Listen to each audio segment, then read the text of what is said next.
harus ada rasa takut, nggak boleh nggak ada tukat-tukatnya kalau kata netizen, nggak boleh, karena rasa takut adalah yang menjaga kita dari bahaya. Nah kalau ada perasaan takut tuh kayak alert sendiri, cuman segimana levelnya gitu.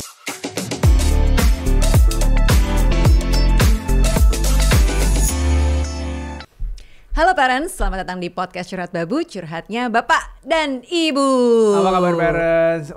Ini adalah episode-episode kita yang di season baru ini dimana, kenapa sih murung? Kenapa cemberut? Hah?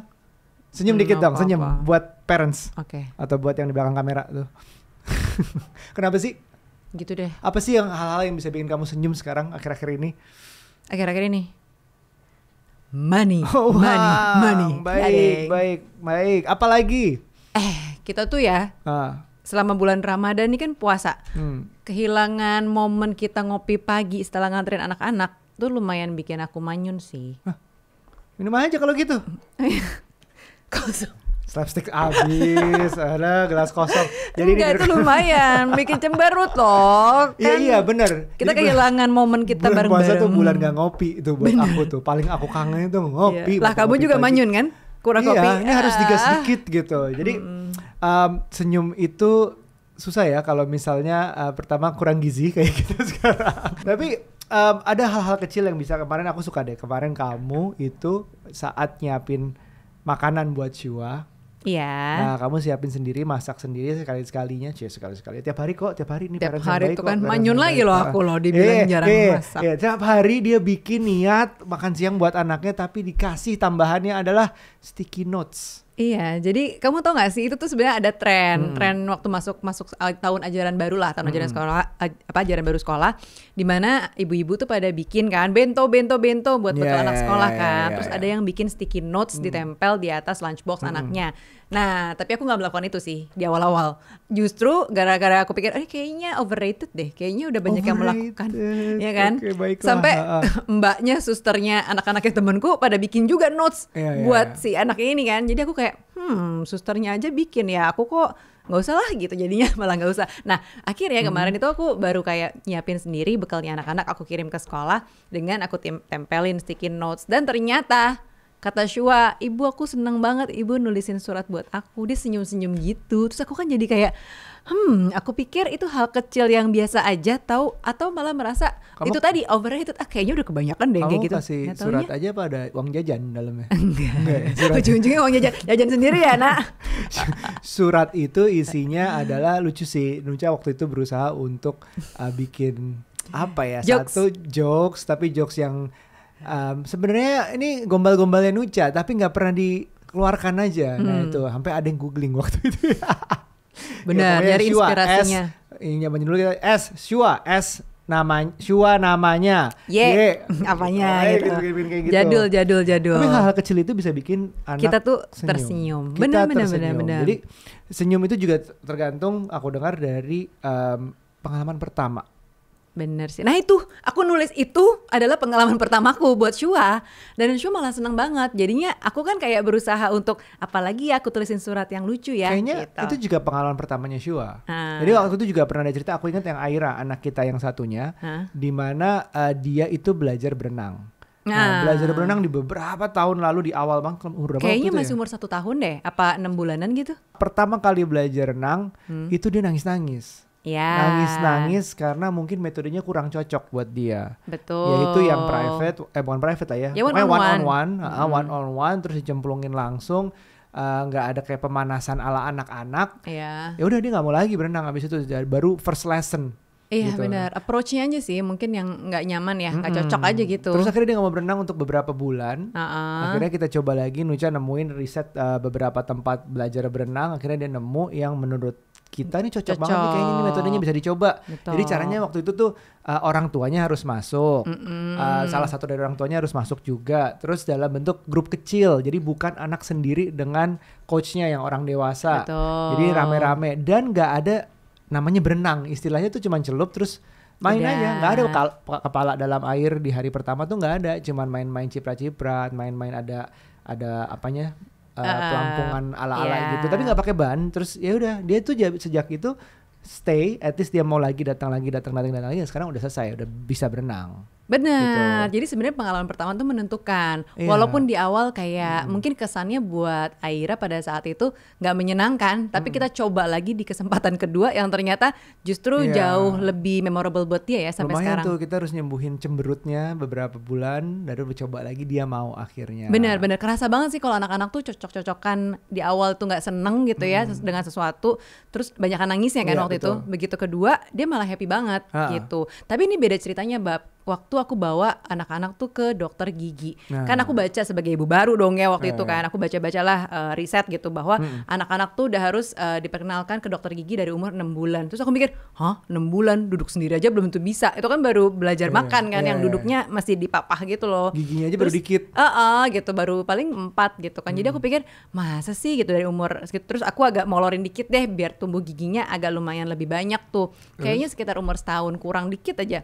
Aku ajak lah ke itu riset juga tuh, kayak nanya-nanya ke teman-temanku, dokter gigi mana nih ya yang memang punya spesialis anak, terus udah gitu di mana ya yang approach-nya tuh menyenangkan buat anak-anak. Terus cari beberapa tempat, akhirnya aku cobain dari satu klinik ke klinik lain dan lain-lain gitu kan.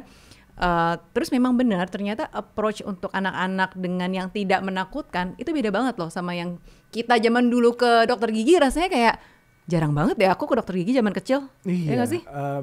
Aku malah udah gede kali, udah sekolah baru ke dokter gigi. Kayak mungkin baru SD aku ke dokter gigi. Dan itu beda banget sama nikah sama kamu ya. Kayaknya gigi itu obsesi kayak ini. Iya benar-benar itu obsesiku. Kamu aja pakai behel berapa kali? Aku 2 kali pakai behel. Karena pengennya gigi rapi banget gitu. Ya aku pakai sekali berkat dia gitu kayak jadi ajak bener. Kayak gigi kamu berantakan deh. Kayaknya kamu udah harus pakai behel. Itu aja pas kita udah nikah ya kamu baru pakai behel kan. Bener. Berarti gara-gara aku ya. Bener, lumayan lah ya sekarang. Tapi udah berantakan lagi nih. Tapi aku concern banget emang soal gigi. Makanya giginya anak-anak tuh aku kenalin yang karena aku baca-baca buku parenting itu dari umur 6 bulanan. Ke dokter gigi. Nah pengalamannya dibuat menyenangkan. Jadi aku pilih-pilih lah harus kayak dokter giginya yang memang spesialis anak, tempatnya yang menyenangkan, terus yang kira-kira approach-nya tuh nggak bikin anak takut. Nah aku juga sambil belajar sih kayak gimana sih. Terus kayak apakah dia harus duduk sendiri atau misalnya duduknya di atas aku atau gimana sih gitu. Aku sambil belajar juga sih sebenarnya nyaman buat anak tuh gimana. Karena pasti kan di awal kadang-kadang buat mereka juga tempat baru menakutkan dong gitu. Terus apalagi orang baru mau kayak buka-buka mulutnya, apalagi itu kan buat dia sesuatu yang ngapain nih gitu, pasti insecure lah buat anak-anak.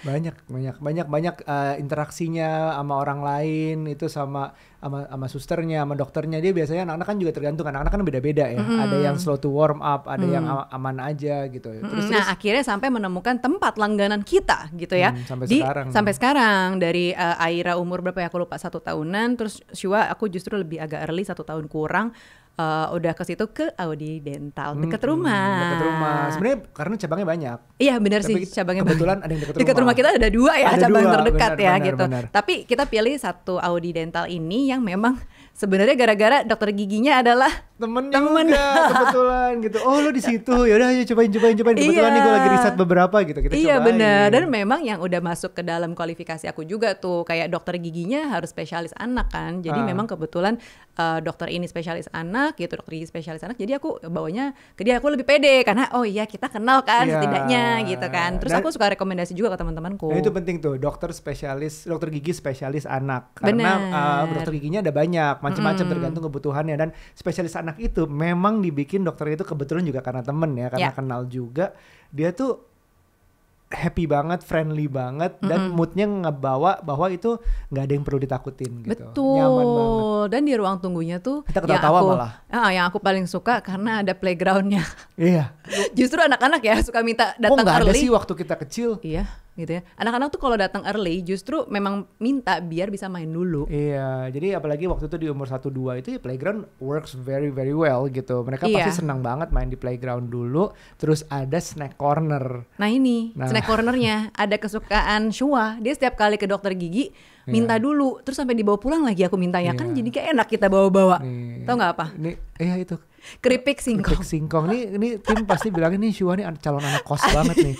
keripik singkong. Ini suka banget banyak-banyak gitu. Buat dia sungguh menyenangkan dan ajaib kayaknya ngeliat keripik singkong karena di rumah nggak ada. Anak rantau nih nanti dia ngekos nih, makanya keripik singkong. Udah gitu ada es krimnya gitu. Yang tadi aku ngeliat gini kan, pas aku liat kok ada es krim tapi nggak ada mbak-mbak yang jaga ya, bayarnya kemana nih?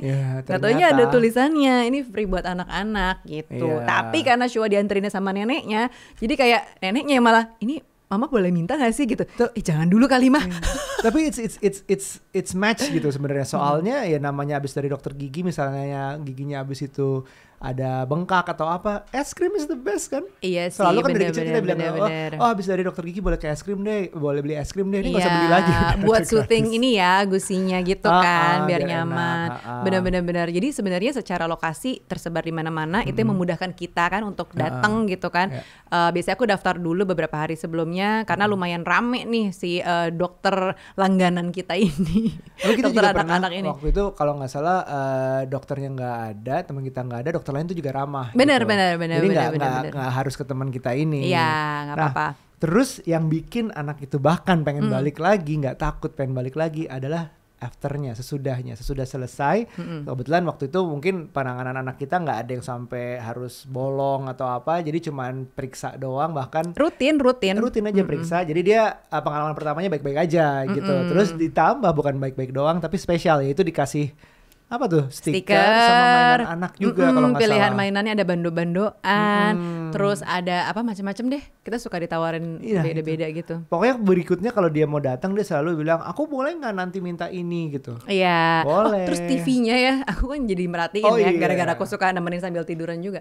Aku merhatiin lagu-lagunya tuh bener-bener lagu yang kekinian lah, lihat dari YouTube yang kayak gitu-gitu. Jadi nggak yang kayak old school atau apa gitu. Jadi menyenangkan dan boleh request. Dok, nih Shua lagi suka lagu ini, ya udah dipasangin. Tapi nggak bisa karaoke. Oh bener, itu karena, aku.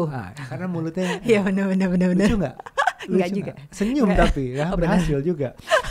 Tapi sebenarnya kalau aku mau balik lagi ke apa namanya? Kita balik lagi kenapa senyum itu hilang kan? Biasanya salah satunya adalah rasa takut. Tadi di pertama ini kan jadinya di pengalaman pertama anak-anak ke dokter gigi jadi nggak ada rasa takutnya. Karena rasa takut itu dulu waktu aku kecil itu udah di build up gitu. Bahwa ke dokter gigi itu sesuatu yang menakutkan. Apalagi katanya suara bor, nanti giginya dibor, ya kan? Giginya dibor, terus dokter gigi itu nggak ada lucu-lucunya, nggak ada yang friendly gitu. Jadi ya pengalaman ke dokter gigi adalah sesuatu yang menakutkan. Makanya itu udah di build up sebelum datang. Nah anak-anak itu sebenarnya nggak tahu rasa takut.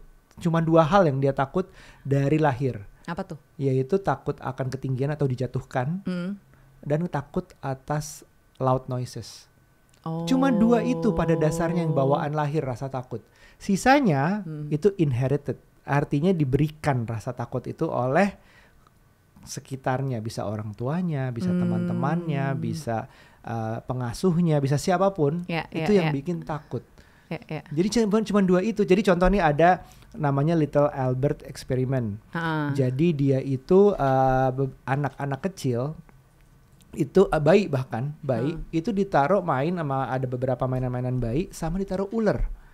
Ular yang nggak berbisa, ular yang memang udah human friendly, udah sering ada di sekitar manusia. Tapi anak-anak itu, bayi itu nggak ada takut-takutnya, dipegang-pegang aja. Terus abis dipegang ternyata mereka nggak tertarik. Mereka tertariknya tetap main-mainannya. Cuma rasa takutnya tetap nggak ada. Jadi menurutku ini udah bagus di kita tidak membangun rasa takut itu sebelum ke dokter gigi. Benar. Paham kan? Jadi kita nggak kalau misalnya dia nggak selesai makan, nanti aku bawa ke dokter gigi loh gitu. Iya. Nanti kalau makan ini giginya bolong terus nanti harus dibor sama dokter gigi. Kan jadi ya oke, mungkin abis itu anaknya makan, tapi abis itu efeknya takut sama dokter gigi gitu. Iya sih. Salah juga. Tapi aku belajar banyak gara-gara jadi ibu, yaitu salah satu yang aku pengen rawat kan gigi. Karena gigi nih jadi apa ya, salah satu faktor mendukung kepercayaan diri. Oh iya, okay. Menurut aku. Karena aku sendiri ngerasa begitu gigi kita bagus, kita tuh lebih pede untuk senyum, untuk ketawa, untuk presentasi gitu. Karena kan di keseharian kita kan banyak ketemu orang, terus banyak presentasi. Mau kita cuman kayak online meeting aja nih sekarang di kehidupan kita, tapi kan kita ketawa, kita ngomong kan gitu. Dan itu semua effort kan. Kolektif Ya, oke. effort gitu. Jadi Oke.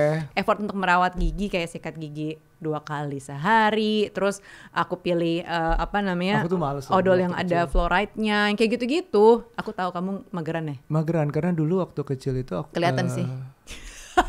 Judging ya. Selama istri We listen, sendiri we don't yaudah, judge. ya, Oke. ya. Waktu kecil tuh aku nggak inget di donder sikat gigi 2 kali sehari, Oh, harus gitu. harus bersih, harus lama, nggak kayak kamu. Tapi kan kamu nggak tahu masa kecilku. Aku juga dulu punya gigi Di donder 2. nggak? Nggak terlalu seingatku. Justru karena nggak di donder itu, Bab. Dulu tuh aku punya gigi 2 ya. Sampai apa dulu istilahnya Gingsul, karies ya, karies. bukan? Bukan. Gigi depanku tuh kayak abis gitu gara-gara aku tuh suka ngedot. Aku inget banget gigi depanku tuh karies gitu. Tapi begitu udah tumbuh sebenarnya sih oke-oke aja sampai akhirnya ada gingsul. Kalau orang zaman dulu bilang gingsul manis. Pemanis, ya. Pemanis. Ya. Tapi kok begitu aku SMP aku ngerasa enggak, gingsul kok nggak bikin aku manis ya gitu, kok ada gigi terselip gitu. Makanya terus aku mulai kayak concern, aku yang minta sendiri sama papaku untuk pakai, Pak aku mau pakai behel dong. Nah mulai tuh gigiku dirapihin dan lain-lain. Tapi ya sebelumnya nggak ada ya treatment yang kalau sekarang kan cek gigi 4 bulan sekali, 6 bulan sekali gitu kan. Nah dulu aku nggak ada begitu. Itu kesadaran aku aja karena aku ABG, aku pengen lebih confidence gitu. Seingatku, aku selama tinggal sama orang tua aku nggak pernah diajak scaling. Oh gitu? Nggak pernah. Jadi kayak scaling juga aku nggak pernah. Waktu kecil tuh nggak pernah? Nggak kamu? ada, nggak ada ceritanya tuh scaling. Padahal penting ya, karena itu makannya banyak banget ya. Iya, baru gede begitu gigi bolong ya kan? Begitu gigi bolong, begitu kayak mulai mau pakai Itu ada tukang es behel. krim tuh bunyi. Bener, bukan tukang roti masuk sampai jadi inget ya gigi bolong, makannya tuh manis-manis gitu loh aku. Terus tapi ya gitu, cuma diingetinnya dia jangan nanti manis kan kita, tapi nggak tahu ya, iya aja. Nah begitu udah ABG beranjak mulai kesadaran akan pentingnya gigi, kan mulai naksir-naksiran ya, jadi kayak biar lebih pede gitu. Iya, kamu pengen punya gigi bagus itu ketakutannya apa sih? Maksudnya tujuan utamanya adalah untuk lebih pede. Itu terlihat cantik, estetik. Iya. Awalnya sambil ya buat kesehatan, tapi mungkin aku nggak terlalu mikirin ya dulu kesehatannya gimana. Karena aku pernah punya root canal dan itu sakit. Oh ya. Root canal tuh yang kayak sampai bolong sampai ada sarafnya, dan sekarang motivasiku merawat gigi karena takut mengalami itu lagi. Ada satu gigi udah keramik nih. Oh gitu. Gitu. Kamu sampai kayak gitu? Aku enggak sih, cuman sampai di level mau dikasih emas di depan bukan keramik lagi. Aku lebih ngerawat biar nggak terlalu banyak bolong, tapi memang bener Bab, gara-gara aku concern sama gigi bolongku tuh sekarang mungkin hampir nggak ada, bukan yang bolong-bolong gede gitu. Apa yang kemarin kalau kita medical check up ada apa kayak dikit doang, tapi bukan yang wah ini gigi bolong karena misalnya makannya manis banget terus kurang bersih dan lain-lain tuh enggak gitu. Jadi aku pengen anak-anakku tuh juga punya gigi yang rapi, setidaknya aku usaha nih anak pertama berhasil ya kan, giginya semua bagus rapih gitu kan, udah umur 9 tahun. Yang kedua memang aku rada miss pas di awal-awal tuh begitu bayi sampai akhirnya giginya tuh apa ya istilahnya aku juga lupa lagi, pokoknya ada putih-putih ASI gitu karena dulu aku nggak segitu rajinnya bersihin gigi Shua nih anak kedua. Tapi begitu sekarang kok tumbuh mulai berguguran ya gigi susunya ya, terus kayaknya waduh kok rada numpuk nih di depan, aku merasa kayak bersalah, aduh aku tuh rada miss waktu untuk dia copot gigi yang udah oleng di depan. Gitu. Itu segitu concernnya loh aku soal gigi. Stres sih kayak gitu doang tuh. Iya, jadi aku mikir berarti nanti harus pakai behel dong. Ya ketakutanku akan dokter gigi dulu itu tuh juga pernah dirasakan. Aku terus baca-baca tentang namanya Murphy Effect. Murphy Effect tuh kebalikannya dari Laws of Attraction mungkin. Kalau Laws of Attraction kita memikirkan sesuatu, berdoa atau melakukan sesuatu yang semuanya jadi berhubungan ke arah yang kita mau. Nah Murphy Effect itu sebaliknya. Jadi kita memikirkan sesuatu yang menakutkan, yang mengerikan akan terjadi, sebenarnya belum tentu terjadi, lama-lama kejadian karena kita mikirin ke situ terus. Gitu. Jadi seolah-olah itu aku ngerasa udah deh santai aja. Dokter gigi itu, pengurusan gigi itu bukan sesuatu yang segitunya menakutkan kok. Kalau root canal juga bisa diberesin, kalau ada harus dibedah gigi yang maju ke depan juga bisa kok dilakuin. Tapi kan nggak bisa instan. Gitu apa? Nggak bisa instan. Ya nggak bisa instan memang, tapi ya maksudnya if it happens gitu, jangan sampai kalau dipikirin kebanyakan. Nah itu movie effect maksudnya di situ gitu. Nah ini balik lagi ke anak-anak tadi Bab, dengan gara-gara aku concern itu makanya aku kenalin mereka ke dokter gigi lebih awal, dan sampai sekarang ya memang sih kan harusnya ya idealnya 4 bulan sekali ya, aku geser dikit deh 6 bulan sekali gitu kan, biar ada signifikan apanya gitu ya kan. Terus tapi so far sih memang aman, jadi aku bangga juga nih aku sebagai caretakernya mereka, karena udah rutin gitu ya, udah effort banget ngingetin mereka soal gigi. Jadi gigi mereka sampai sekarang belum ada bolong. Dan mereka tuh justru kalau misalnya, ibu gigi aku agak sakit deh ini, padahal lagi goyang mau ganti gigi kan, maunya ke dokter gigi. Jadi mereka sendiri udah inisiatif. Jadi kayak nggak takut lagi. Karena aku juga nggak pernah nakutin tuh mau ke dokter gigi, mau ke dokter anak, mau vaksin atau apapun, aku nggak ngerasain oh nanti sakit loh, mau dokter ini loh, nanti diinin loh. Enggak, justru kayak biasa aja. Padahal dalam hatiku lumayan nih kayaknya sakit juga ya, waduh lumayan ya, ngilu juga ya, tapi aku nggak ngucapin itu, jadi nggak nambah-nambah mereka biar takut gitu loh. Iya, mereka kayaknya belum pernah sampai kesakitan sampai kenapa-napa, nggak mau lagi kayaknya. So far lancar aja, udah berapa kali ke dokter gigi. Seneng. Malah Shua ngajakin mulu, aku jadi bingung kan, ini mau alasannya ke dokter gigi apa lagi gitu, karena saking orang nggak kenapa-napa. Ya terima kasih deh buat Nucha yang sudah menjadi ibu dan istri yang luar biasa buat anak-anak gue, karena senyumnya jadi enak banget dilihat. Pulang kantor, pulang kerja, ngeliat anak senyum tuh, bukan cuma istri doang yang senyum, karena istri senyumnya udah agak kurang nih. Jadi kita dikirim aja, dia anak-anak tuh bisa senyum tanpa ragu sekarang. Bener, gara-gara aku ya? Dan Audi. Bukan kamu doang. Bukan kamu doang. Ya, kamu mengarahkan ke tempat yang benar. Itu udah cukup. Sedangkan kayaknya aku juga perlu nih bedah mulut sekali lagi nih. Iya, aku yang kurang justru aku sendiri sekarang jadi lupa untuk rutin scaling. Iya benar, scaling itu penting. Gitu. Benar, itu yang paling miss dari aku. Padahal aku yang udah ini woro-woro ke anak-anak mulu kan, teror, ayo ke dokter gigi, ini jaga giginya, malah aku sendiri nih lupa scaling. Jadi cobain deh parents, ke dokter gigi itu tidak menyeramkan, bahkan untuk orang tuanya sebenarnya, dan jangan ditakut-takutkan. Karena dari podcast ini gue juga sambil riset, sambil belajar bahwa sebenarnya rasa takut itu cuma ada 2 waktu dari lahir, yaitu dijatuhkan dan suara keras, suara kaget gitu. Sisanya tuh inherited by us, entah itu ketakutan akan ular lah, akan apapun itu udah by the surroundings gitu.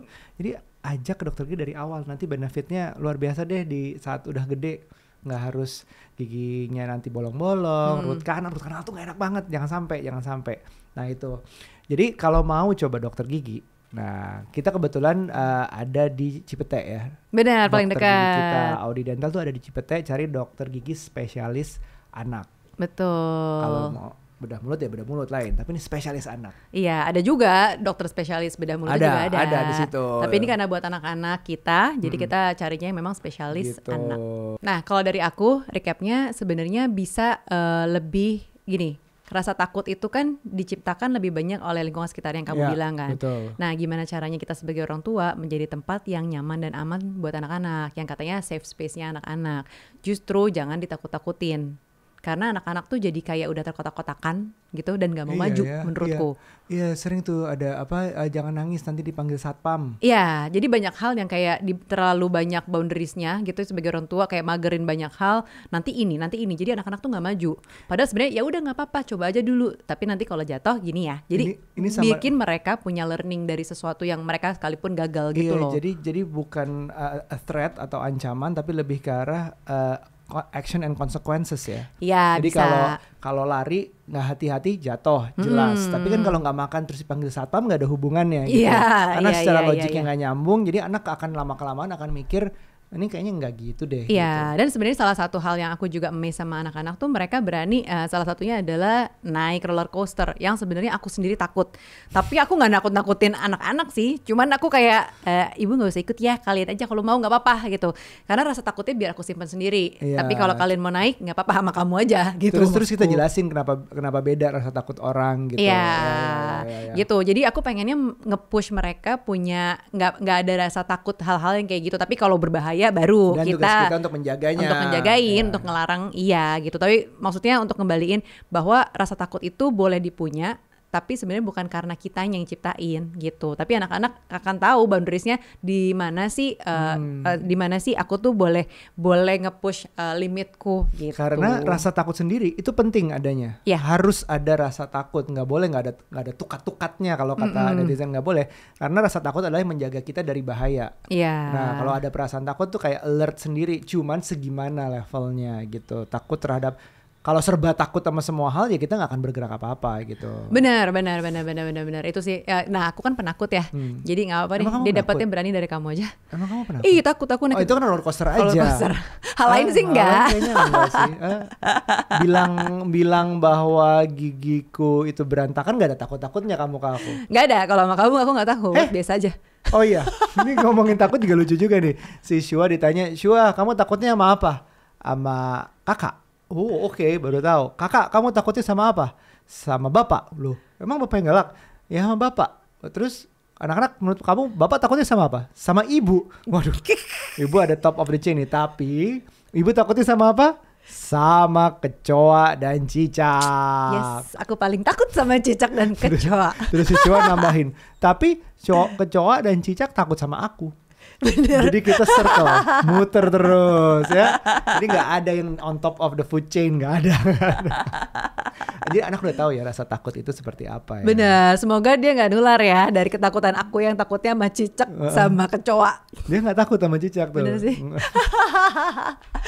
Oke, parents, itu aja dari kita ngobrol-ngobrol santai ya seputar ketakutan gitu ya.